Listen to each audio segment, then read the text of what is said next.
नमस्कार दोस्तों, आज हम आपके लिए हिंदी व्याकरण का एक टॉपिक संज्ञा को लेकर आए हैं।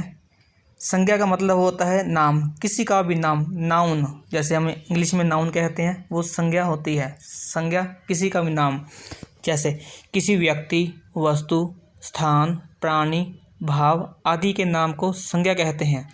किसी का भी नाम, हमारे दुनिया में कोई भी वस्तु, सामने है हमारे, उसका किसी न किसी वस्तु का नाम जरूर होगा, वो संज्ञा होती है। जैसे सुरेश, पत्थर, दिल्ली, खुशी आदि। संज्ञा 3 प्रकार की होती है। नंबर 1 व्यक्तिवाचक, नंबर 2 जातिवाचक, नंबर 3 भाववाचक। देखिए व्यक्तिवाचक क्या होते हैं। जो संज्ञा शब्द किसी एक वस्तु, एक ही व्यक्ति या एक ही स्थान के नाम का बोध करवाए।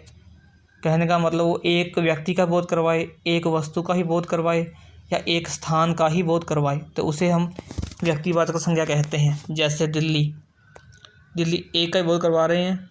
ताजमहल एक का ही बोध हो रहा है। गंगा कहने से एक का ही बोध होता है, तो ये क्या है, व्यक्तिवाचक। सेकंड जातिवाचक।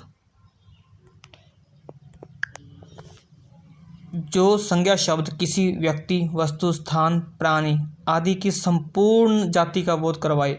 वहाँ एक का नहीं बोध होगा, संपूर्ण जाति का बोध होगा। जैसे लड़का, नदी। ऊपर हमने कहा था व्यक्तिवाचक में गंगा कहा था, तो गंगा एक का ही बोध करवा रहे हैं। यहाँ जातिवाचक में हमने कह दिया नदी कहने से सभी संपूर्ण नदियों का बोध हो गया। पर्वत कहने से संपूर्ण पर्वतों का बोध हो गया। अगर यही उदाहरण हमने व्यक्तिवाचक में देना होता तो हम कहते हिमालय। देखिए यहाँ पे जाति का बोध हो गया, पर्वत कह दिया, जाति का बोध हो गया। जातिवाचक के 2 भेद होते हैं आगे। Number 1 द्रव्यवाचक, number 2 समूहवाचक। द्रव्यवाचक क्या होते हैं? जिस संज्ञा शब्दों से किसी धातु, द्रव्य, सामग्री, पदार्थ आदि का बोध होता हो।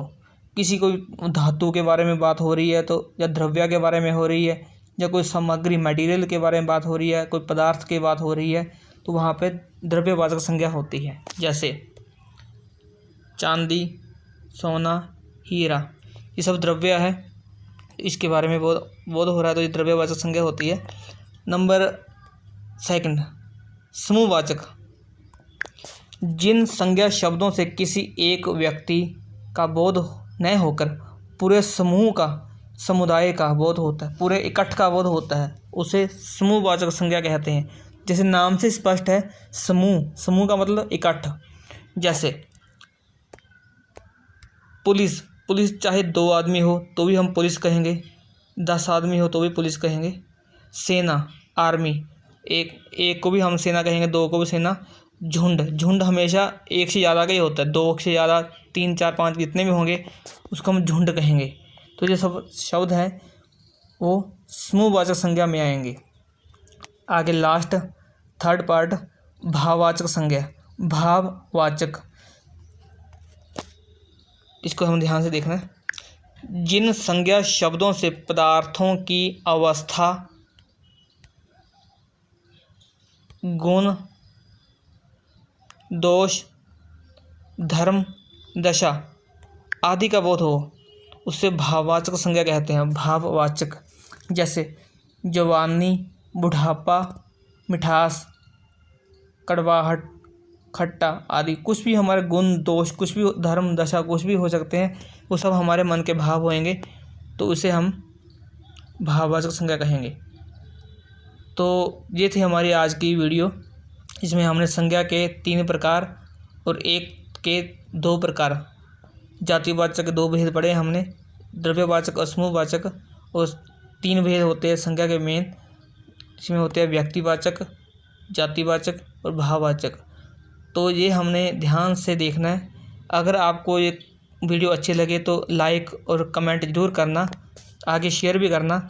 और आपको अगर डिस्क्रिप्शन पे आप लिंक पे क्लिक करोगे तो आपको हर नई वीडियो की नोटिफिकेशन मिलती रहेगी। Thank you.